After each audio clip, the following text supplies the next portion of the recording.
ओम नमः शिवाय। श्रावण मास महत्तम अध्याय 30। हरे कृष्णा, राधे राधे।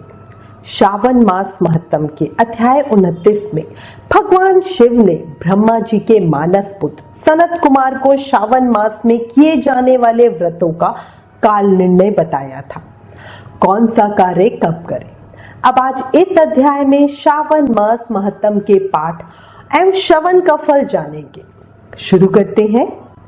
भगवान शंकर बोले, हे सनत कुमार, मैंने आपसे श्रावण मास का कुछ महत्तम कहा है। इसके संपूर्ण महत्तम का वर्णन सैकड़ों वर्षों में भी नहीं किया जा सकता।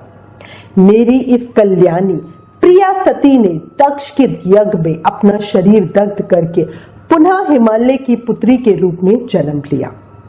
श्रावण मास में व्रत करने के कारण वह मुझे पुनः प्राप्त हुई, इसलिए श्रावण मुझे बहुत प्रियकर है। यह मास ना अधिक शीतल होता है और ना ही अधिक गर्म होता है। इस श्रावण मास में राजा और प्रजा दोनों को ही अपने शरीर में वैदिक मंत्रों द्वारा सफेद भस्म लगानी चाहिए। यह जल मिश्रित 12 त्रिपुंड, मस्तक, छाती, नाभि, दोनों बाहु, दोनों कोहनी, दोनों कलाई, कंठ, सर और पीठ, इन 12 स्थानों में त्रिपुट धारण करना चाहिए। मान सतों के मंत्र से अथवा सत योजात आदि मंत्र से अथवा षड अक्षर मंत्र ओम नमः शिवाय से भस्म के द्वारा शरीर को सुशोभित करें और शरीर में 108 रुद्राक्ष धारण करें। कंठ में 32 रुद्राक्ष, सर पर 22, दोनों कानों में 12, दोनों हाथों में 24, दोनों भुजाओं में 8-8, ललाट पर और शिखा के अग्रभाग में 1 रुद्राक्ष धारण करें। इस प्रकार से करके मेरा पूजन कर पंचाक्षर मंत्र का जप करें। हे विपेंद्र, श्रावण मास में जो ऐसा करता है वह मेरा ही स्वरूप है, इसमें संदेह नहीं।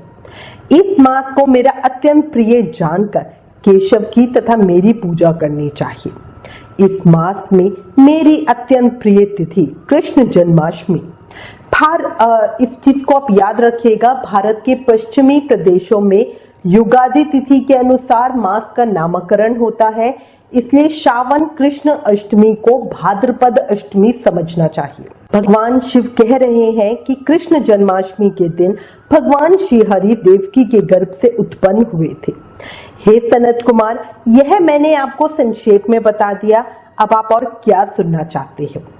सनत कुमार बोले, हे पार्वती पति, आपने श्रावण मास का जो कृत कहा उन्हें सुनकर आनंद सागर में निर्मग्न रहने के कारण और उनका वर्णन विस्तृत होने के कारण व्यवस्थित रूप से स्मृति नहीं बन पाई।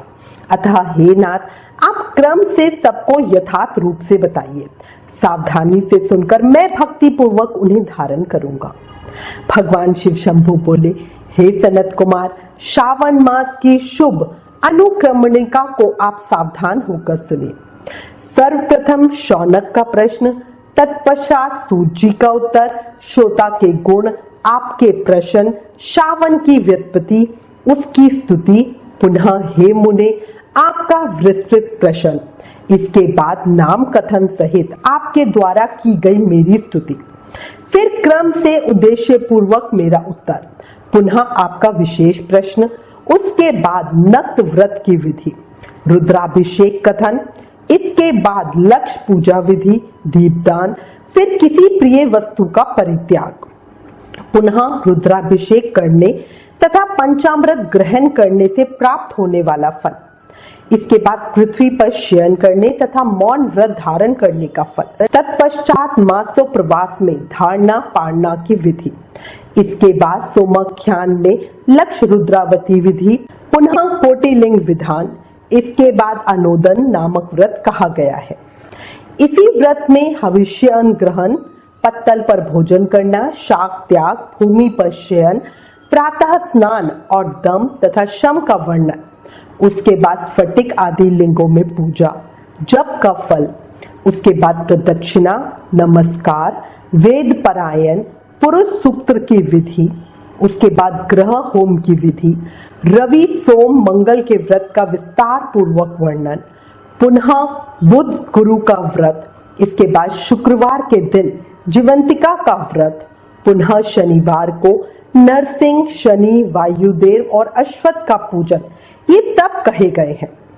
उसके बाद रोटक व्रत का महत्तम, आदुंबर व्रत, स्वर्ण गौरी व्रत, दूर्वा गणपति व्रत, पंचमी तिथि में नाग व्रत, षष्ठी तिथि में सुपोदन व्रत, इसके बाद शीतला सप्तमी नामक व्रत, देवी का पवित्र रोपण, इसके बाद दुर्गा कुमारी की पूजा, आशा व्रत, उसके बाद दोनों एकादशियों का व्रत, पुनः श्री हरि का पवित्र रोपण, पुनः त्रयोदशी तिथि को कामदेव की पूजा, उसके बाद शिवजी जी का पवित्र धारण, पुनः उपक्रम, उत्सर्जन तथा श्रावण कर्म, इसका वर्णन किया गया है।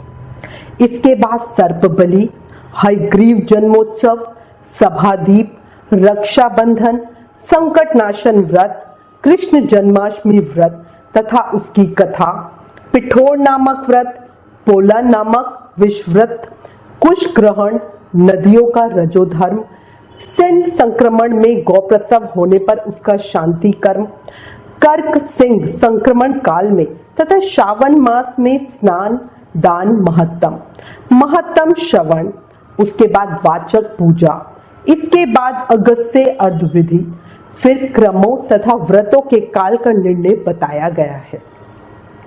जो श्रावण मास महत्तम का पाठ करता है अथवा इसका श्रवण करता है वह इस मास में किए गए व्रतों का फल प्राप्त करता है। हे सनत कुमार, आप इस शुभ अनुक्रम को अपने हृदय में धारण कीजिए। जो इस अध्याय को तथा श्रावण मास के महत्तम को सुनता है वह उस फल को प्राप्त करता है जो फल सभी व्रतों का होता है। हे विप्रेश, अधिक कहने से क्या लाभ है। श्रावण मास में जो विधान किया गया है उनमें से किसी एक व्रत का भी करने वाला मुझे प्रिय है। सूत जी बोले, हे शौनक, शिवजी जी के अमृतमय इस उत्तम वचन का अपने कर्णपुट से पान करके सनत कुमार आनंदित हुए और कृत हो गए। श्रावण मास की स्तुति करते हुए तथा हृदय में शिवजी जी का स्मरण करते हुए वे देव ऋषि शेष सनत कुमार शंकर जी की आज्ञा लेके चले गए। जिस किसी के समक्ष इस अत्यंत शेष रहस्य को प्रकाशित नहीं करना चाहिए, हे प्रभु, आपकी योग्यता देखकर ही मैंने इसे आपसे कहा है। इस प्रकार शिवस्कंद पुराण के अंतर्गत ईश्वर सनत कुमार संवाद में श्रावण मास महत्तम में अनुक्रमणिका कथन नामक 30वां अध्याय पूर्ण हुआ। इस 30वें अध्याय के सुनने सुनाने से सत्फल की प्राप्ति होती है। बोले सावन महत्तम की जय। हम सभी ने साथ मिलकर सावन मास का ये महत्तम सुना। भगवान शिव शंभू ने अपनी स्वयं की वाणी में इस महत्तम को सनत कुमार से कहा और आपने इस अध्याय में ये भी सुना है कि जो इस महत्तम को नियम से सुना है उसको सावन मास के सभी व्रतों का फल भी मिलेगा।